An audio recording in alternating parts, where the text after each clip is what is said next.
अगर द्वारकाधीश पांडवों के संग नहीं होते ना तो दुर्योधन को कोई हराने वाला नहीं था। आप लोगों को वो कथा याद होगी जब मैया गांधारी ने कहा था दुर्योधन से कि एक काम कर, तुझे भीमसेन से भय है ना, मैंने अपनी आंखों पे पट्टी बांध कर रखी है और मैं अपनी आंखों की पट्टी खोल दूं और सबसे पहले तू मेरे सामने निर्वस्त्र होकर आ जा, तेरा पूरा शरीर वज्र का हो जाएगा, फिर तू मरेगा नहीं। और तैयार भी हो गया दुर्योधन, ठीक है माता जी मैं आ जाऊंगा। लेकिन माता पिता की बात जिसने न मानी, ये बात ये कथा से समझ लेना, सीख लेना, माता पिता की बात हर स्थिति में हमको मानना चाहिए, चाहे भले उसमें हमको कितना घाटा हो जाए। अगर दुर्योधन ने ईमानदारी से अपनी मां की बात मान ली होती, सच बताओ उसे कोई मारने वाला होता? भगवान भी आ जाते तो भी नहीं मार पाते। लेकिन आपको तो पता ही है कि द्वारकाधीश तो वही, पूरे महाभारत के हीरो तो वही है। अर्जुन को तो आगे कर दिया। वैसे वो दुर्योधन चला अपने सारे वस्त्रों को हटाकर मां के सामने नंगा होकर जा रहा है। भगवान द्वारकाधीश आकर कहने लगे, अरे भैया तुझे शर्म नहीं आती? बुद्धि घुमा दी, तुझे शर्म नहीं आती? अपनी मां के सामने ऐसे निर्वस्त्र होकर जाएगा? दुर्योधन ने कहा, तो क्या हो गया, मेरी मां है, बचपन से मुझे गोद में खिलाया, क्या छिपाए मेरी मां से मेरा? कह दिया वो तो ठीक है, लेकिन अब तुम बड़े हो गए, जब खिलाया था तब तो छोटा सा था, लेकिन अब भी वैसे ही जाएगा तो अच्छी बात। मैं तो नहीं चाहूंगा कि तू ऐसे जाए। क्या चाहते हो तुम? मैं ये चाहता हूं कि भले ही सारे कपड़े हटा दो, लेकिन कम से कम इज्जत तो बचाओ। सो केला का पत्ता उठाकर दे दिया, लो इसको लपेट लो।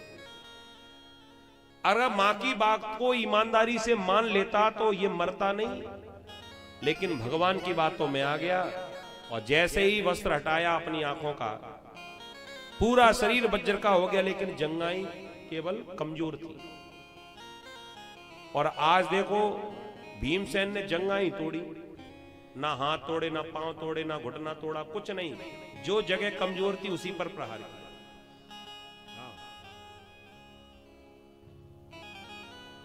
द्वारकाधीश को अंदेशा हो गया कि कुछ ना कुछ घटना होने वाली है। सावधान कर दिया, पांडवों तुम्हारा दुश्मन, तुम्हारा शत्रु अभी मरा नहीं है, अभी जीवित है, और कुछ ना कुछ चाल तो जरूर चलेगा, इसलिए सावधान हो जाओ।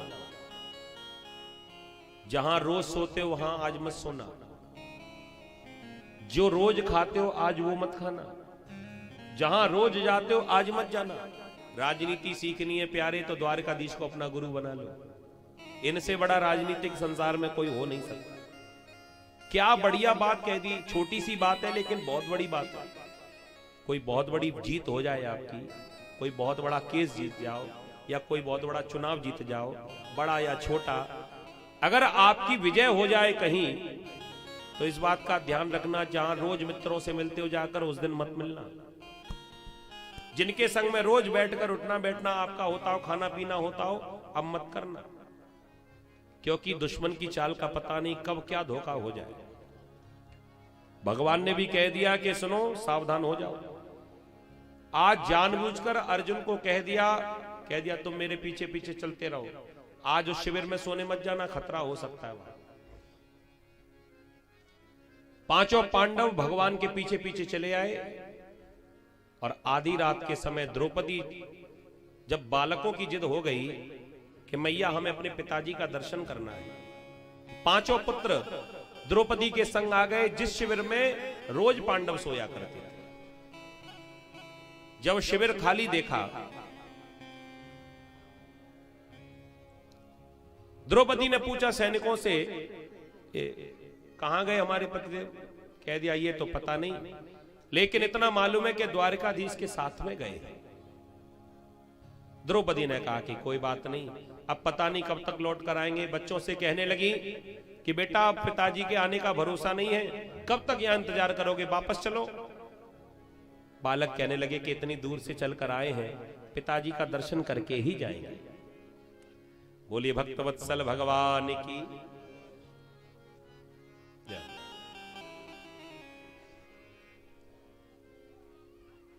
द्रौपदी ने बालकों को समझाया, बालक जिद करने लगे, हम तो पिताजी की साथी सो जाएंगे, आपको जाना है तो आप चले जाओ। द्रौपदी तो चली गई और पांचों पुत्र अपने अपने पिता की सैया पर जाकर लेट गए। रात्रि के अंधेरे में ये अश्वत्थामा हाथ में तलवार लेकर आया। ये पांडवों का सिर काटना चाहता था, लेकिन आज कमरे में, उस शिविर में पांडव नहीं थे, पांडवों के पुत्र थे और थोड़ी थोड़ी शक्ल भी पिता से मिलती थी। अंधेरे में लगा कि पांडव ही सो रहे हैं।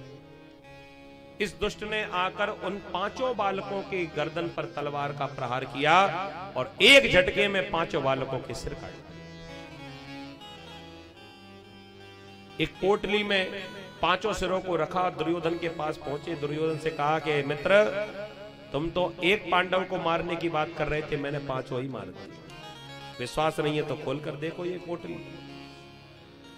पोटली को खोलकर देखा और 5 कटे हुए सिर रखे थे। देखकर प्रसन्न हो गया, वाह मित्र, तुमने तो मेरे जीवन का सारा संकट ही दूर कर दिया।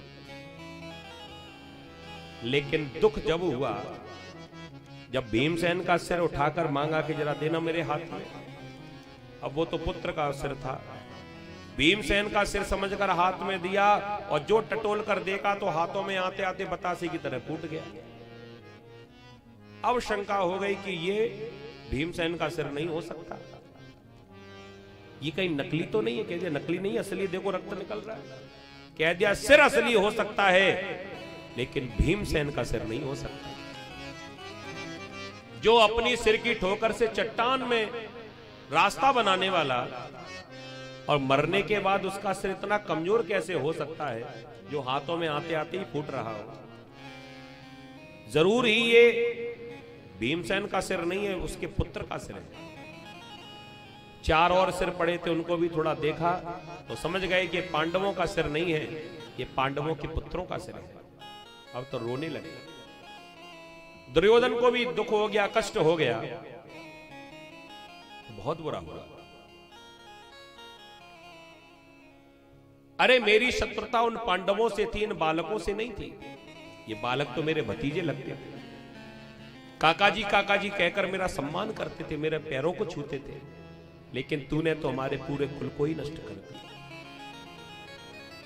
जैसा कि वरदान था कि एक ही पल में सुख और दुख बराबर स्थिति में होंगे, आज वही स्थिति भगवान की कृपा से आ गई और प्राणांत हो गया दुर्योधन का। अश्वत्थामा को लगा कि गलती तो बहुत बड़ी हो गई मुझसे, क्या किया जाए। ये जाकर महल में छुप गया, किसी को पता ना लग जाए ये काम मैंने किया है। सवेरे सवेरे द्रौपदी जब अपने पुत्रों को जगाने के लिए आई, शिविर में प्रवेश कर गई तो क्या देखा कि रक्त की नदियां बह रही हैं। चीख पड़ी बेचारी। द्रौपदी को समझ में नहीं आया कि ये हो क्या गया।